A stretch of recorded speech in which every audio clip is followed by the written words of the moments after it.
ketika di bioskop ini nih yang menjadi tempat sebenarnya ada yang pengen me time gitu ya, atau misalnya memang tempatnya orang dewasa nonton film dewasa gitu ya, tapi kemudian diisi oleh anak-anak gitu ya Tak ya, dan kamu Mm-mm. sendiri gimana Tak rasanya, maksudnya berisikah atau justru ngerasa terganggu karena ini nggak nyaman karena ini film dewasa terus isinya anak-anak gitu, atau gimana Tak? Karena waktu itu aku sebenarnya ada cerita panjangnya sih. Mungkin kalau kan Wincan lihat, aku tuh salah Hmm. bioskop. Jadi udah beli tiket Ya. jauh-jauh hari suamiku. Terus ternyata kita salah bioskop. Jadi kayak wah gimana nih, dan udah nggak ada waktu lagi untuk searching bioskop yang kita mau atau kayak fasilitas dengan fasilitas yang kita mau gitu ya. Jadi akhirnya kita coba cari dimanapun yang penting dapet deh. Saking pengen banget nonton karena cuma ada waktu itu aja gitu loh Kak gitu. Hmm. Jadi akhirnya sampai ke satu bioskop yang itu rame banget, itu benar-benar kayak lagi antri tiket konser kayaknya, dan isinya anak-anak, jadi kayak anak lari sana sini, sampai aku sempet kayak aduh ini cuman mau nganterin aja atau gimana. Ternyata setelah nonton terus nunggu post kredit itu anak-anaknya di situ, wah lompat-lompat baru kelihatan pas lampunya nyala tuh, bener-bener rame banget. Apa namanya ya, kalau bisa dibilang sih mengganggu, mungkin aku disturb, kerasa terganggunya bukan karena ramenya sih, lebih kayak ke aduh kok jadi worry gitu ya, kenapa anak-anak bisa masuk dengan mudah gitu. Bahkan nengok ke studio sebelah pun, wah itu yang film horor lebih rame lagi, yang bayi-bayi di bawah, karena wah bener-bener sih, makanya di konsen aku sih, makanya kemarin sempat shout out itu di sosial media, dan langsung mention pihak apa ya, Bioskop. pihak bioskopnya gitu. Dan alhamdulillah sih ya mereka nanggepin, cuman yang mungkin itu tadi karena aku bilang ke Kanuca, yang mau nggak mau ya mereka juga udah 2 tahun pandemi ya, ada beberapa Oke. ya faktor pertimbangan kali ya untuk bisa lebih apa ya, ada social distancingnya juga, penerapannya mungkin dia agak sulit gitulah. Iya, iya, iya, Ini iya, ada iya. Nah, complicated makanya, aduh gimana ya. oke, oke. Nah, ini nih Mbak Samantha, kalau dengar cerita tadi, ternyata Mbak Samantha juga dapat masuk beberapa DM ya Mbak ya terkait hal ini gitu kan. Nah, menurut Mbak Samantha sendiri gimana sih? Ini kan sebenarnya kita kalau orang dewasa mungkin tahu gitu ya macam-macam film, tapi kadang-kadang mungkin sebagai orang tua kita suka lupa atau nggak aware dengan status-status film tersebut tuh yang tadi mungkin ada tulisannya SU segala umur 13 plus, umur 13 ke atas dan lain-lain gitu.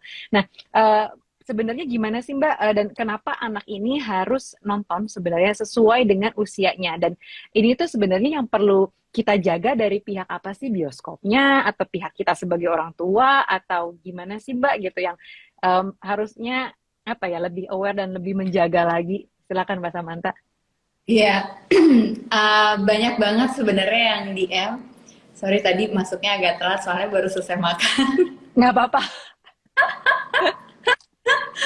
Oke, jadi yang DM tuh banyak yang nanyanya sama seperti yang Mbak Nucha tanyakan gitu. Sebenarnya orang ngerti nggak sih SU, PG atau PJ PG. gitu. Hmm. Terus kalau misalnya 17 plus itu sebenarnya sama nggak sih standarnya yang digunakan di Indonesia sama standar internasional? Sebenarnya kalau untuk penerapan standar batasan usianya itu sama. Kenapa? Karena satu, perkembangan kognitif anak belum nyampe untuk ngerti runut ceritanya. Itu dulu. Mm-mm. Jadi termasuk kartun loh, kartun tuh nggak semuanya untuk anak-anak juga. Kayak Tom and Jerry tuh bukan untuk anak-anak sebenarnya. Betul. Karena dia ada asas agresif ya. Dia kan saling saling iseng terus nanti berkelahi dan lain sebagainya gitu. Dan awal mulanya juga memang itu ditujukan untuk orang dewasa yang menghibur. Nah, kalau kita nih gitu sekarang udah ngerti tentang hal itu, kita yang membatasi anak-anak jangan sampai lolos, karena banyak cerita yang udah ditegur sama petugas bioskopnya, orang tuanya lebih kenceng marahnya. Misalnya, apalagi momen kalau lagi lebaran gini ya, nggak ada yang jaga anak di rumah gitu kan. Betul. Jadinya udah deh, ajak aja deh. Mungkin orang tua berpikir emang anak ngerti, masih bayi-bayi diajak nggak apa-apa kok gitu. Bukan masalah apa, kalau bayi-bayi yang lebih jadi concern adalah indera mereka belum seperti kita orang dewasa. Jadi mendengar dentuman suara kencang itu bisa mengganggu gendang telinga anak. Kemudian isi percakapannya, memang dia belum bisa ngomong kayak kita, tapi dia udah mengenal bahasa reseptif yang bisa aja ada nanti kalimat-kalimat yang nempel di subconscious mind-nya anak, akhirnya jadi perilaku otomatis ketika dia beranjak dewasa nanti, yang kita sumbernya dari mana sih? Kayaknya ibu bapaknya nggak kayak gitu kok. Kok dia bisa berperilaku kayak gini ya? Atau dia punya kepercayaan, tanda kutip, belief, keyakinan dia yang salah atau nggak sesuai dengan apa yang sudah kita ajarkan ke anak-anak. Nah, kalau berkaitan sama kemampuan kognitif, itu memang dibatasi. Yang SU bisa dinikmati semuanya karena ceritanya ringan, karena memang bisa dicerna sama anak-anak juga gitu. Kalau yang 13 dan ada pendampingan dari orang tua, dimaksudkan supaya orang tua bisa ngasih pengarahan ke anaknya. Ini loh ceritanya tuh kayak gini, ini ceritanya nggak bener, cuman ada di film aja ya. Terus nanti diajak diskusi, menurut kamu cerita ini gimana supaya kita bisa tetap ngarahin nih, jangan sampai apa yang berbahaya di film itu jadi dicontoh oleh anak-anak tanpa pengawasan orang dewasa. Itu. Jadi Mbak Samantha, kalau misalnya film kartun aja itu ternyata belum bukan berarti buat anak-anak juga boleh. Terus kita orang tuanya harus lebih aware level apa lagi dong Mbak. Jadi aku juga jadi worried nih, kemarin aku ajak anak-anakku nonton Sonic gitu kan. Karena aku pikir SU segala umur, terus ya cukup aman gitu. Jadi aku agak jadi worried nih kalau misalnya udah terlanjur kayak aku gitu, ngajakin nonton gimana dong Mbak? Sebenarnya kalau udah terlanjur nonton dan kategori usianya itu memang SU untuk semua umur, itu nggak apa-apa sih Mbak Nucha. Cuma kita kasih pengarahan lagi. Misalnya tadi kalau contohnya Sonic itu kan kebetulan juga ada adegan yang fightingnya ya. Kenapa sih dia berkelahi? Jadi di bagian itunya yang dijelaskan ke anak supaya dia berkelahinya tuh karena ada cerita historisnya nih begini gitu. Nah, kalau yang udah kebablasan tapi ceritanya horor, itu anaknya jadi susah tidur, jadi takutan, jadi aku jadi ingat gitu, ada pernah satu momen, ada beberapa klien remaja padahal, tapi anaknya secara mental belum siap nonton film horor. Jadi usia 12-13 itu kan peralihan ya, belum siap nonton horor, diajak nonton horor sama orang tuanya.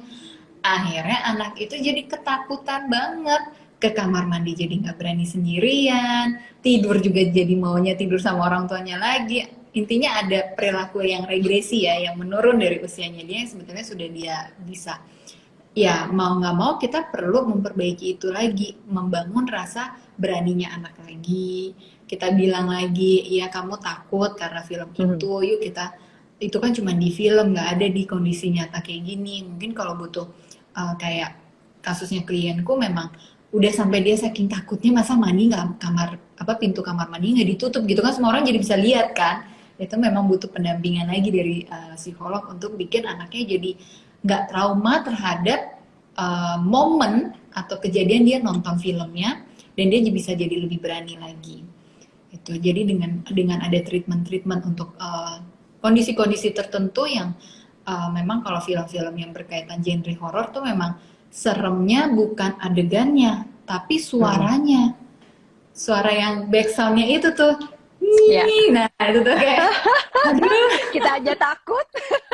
Mengalihkan ya, berarti mengalihkan atensi anak, ikut nonton tapi dikasih handphone, dikasih headset sendiri, dia pokoknya dia nggak dengerin itu ya gitu. Tetap sih ada kemungkinan anak curi-curi pandang atau si suara di teaternya itu yang memang yang akan besar dan itu bisa mengagetkan anak juga gitu. Terus kita belajar ada yang namanya selective attention, tapi selective attention ini sekalipun kita fokusnya dengan hal yang lain, tapi tetap ada tuh yang kecipratan-kecipratan di otak kita yang dalam kondisi filtering otak tuh nembus aja tetep gitu, dan itu bisa nembusnya langsung ke subconscious mind kita yang bikin kita jadi kenapa ya aku gini kok nggak sadar ya gitu, udah jadi otomatis atau autopilotnya kita. Nah kalau tentang pertanyaannya Mbak Nucha, Mm-mm. Alternatifnya apa nih kalau nggak punya support system gitu? Bisa aja alternatifnya, ada yang DM tadi ya, daripada nonton mendingan nontonnya tuh sendiri-sendiri.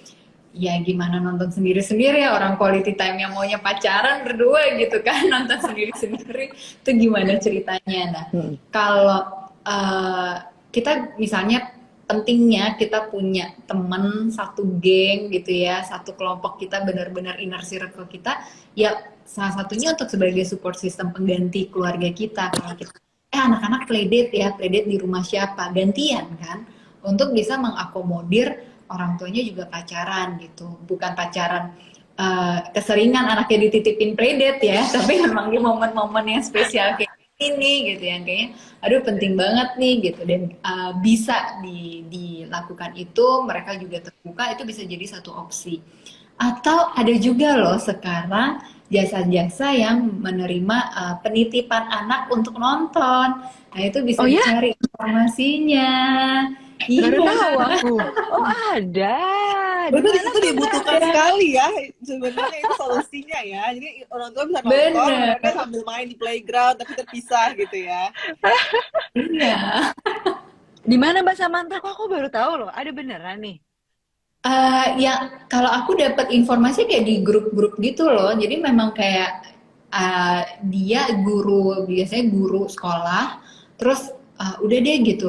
Kayak ini lagi tren kayak gini nih, aku buka deh gitu. Jadi seasonal, bukan yang selalu ada gitu jasanya, seasonal aja. Nih kalau mau nonton boleh gitu. Jadi dihitungnya kalau nggak salah per 3 jam.